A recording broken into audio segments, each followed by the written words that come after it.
Hello friends, जय जगन्नाथ। आज आसतु सांग माने निमिकी करवा। तो निमिकी करने प्रथम मु कौन करी 2 कप मैदा नेबी। देखो गोटे कप रे मापिकी 2 कप मैदा नेली। से अल्प स्वाद अनुसार अल्प टिके लुण देबे। आउ बड़ 2 चम्मच तेल देबे। बड़ 2 चम्मच तेल देके ताको भल भाव हाथ रे गोलेबे। तापरे आमे गोटे बड़ चम्मच रे कला जीरा गोटे चम्मच देबा। देखंतु मो फास्ट गोले देली। तापरे कला जीरा गोटे बड़ चम्मच देके ताको भल भाव चकटिबा। देखंतु चकटिबे एमिति। देखंतु एमिति मुठा कले जेमिति देखंतु मुठा हो जाउची। एई भलिया हेले आमे जानिबा हमर मैदाटा रेडी हो गला निमिकी पई। तापरे आमे ताको पानी देइकरी चकटिबा गोटे टाण डोटे प्रस्तुत करवा। नरम नुहे। देखंतु ए डोटा प्रस्तुत पाई मते मात्र अर्ध कप पानी लगी। 2 कप मैदा रे मते मात्र अर्ध कप पानी लगी। तापरे देखंतु तापरे ताको टिके 15 मिनिट पई टिके घोड़ी के रखी देबा। तापरे मु आसिली देखंतु छोट छोट गोला कर देली। तापरे ताको मैदा रे देइकरी बेलिबा।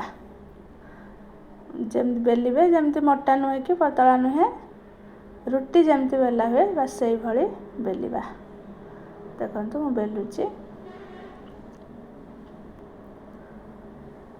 देखंतु निमिकी खाइबा को मते बहुत भल लगे। सांग माने आपण मानको भल लगे कि नाही मते कमेंट माध्यम रे जणाइबे। देखंतु प्रथमे आमे निमिकी को एई भली भाव रे करा जाए। प्रकृत रे एई भली करा जाए, किंतु मु एई भली करिबि नाही काना मते टिके शीघ्र करिवार अछि। त सेति पई मु ताको मझिरु छुरी रे 2 फाळ कर देली। देखंतु काना 4टा लेयर हेले टिके बहुत समय लागिवो टिके कढ़ई रे धीरे धीरे हबा पई। त सेति पई ताको काटी के 2टा लेयर कर देली। तापर देखंतु ए कोण रे टिके पानी दे देबे।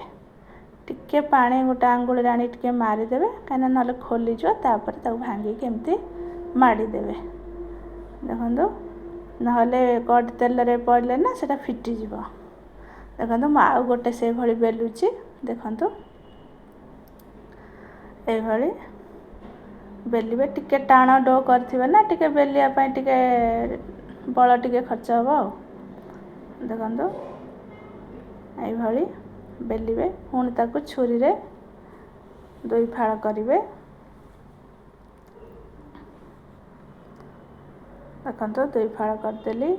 पुणी टिके पानी से कोण मुंड रे मारी करी ताको एमती टिके माडी देबे। आंगुल रे माडी देबे।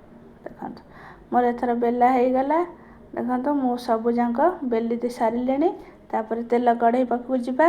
देखंतु तेलटा अल्प ताती थिवो, बेसी तातिले सेटा हबनी। निमिकी सिंगड़ा ए सब छाणिया पई हेले हमको तेल खूब अल्प ताती थिवो। अल्प तापर जहा ताती थिवो पुणी ए सब पकई देले ना निम्बी गुड़ा 4-6टा पकई देले तेल आहुरी ठंडा हो जिवो। बस सेइथिरे धीरे धीरे से हबो। जम्मा अधिका तेल ताती थिले ना से होची ऊपर पोड़ी जिवो, भीतर कंचा थिवो। देखंतु मोर प्राय गोटे भारी मु छाणी देइथिली। त आ गोटे भारी देखंतु मु छाणी दउची। मोर एई भली भाबरे निमिकी गुड़िक बढ़िया से प्रस्तुत हो गलानी। देखंतु केते बढ़िया होईची। त मु चाली खाइबाकू।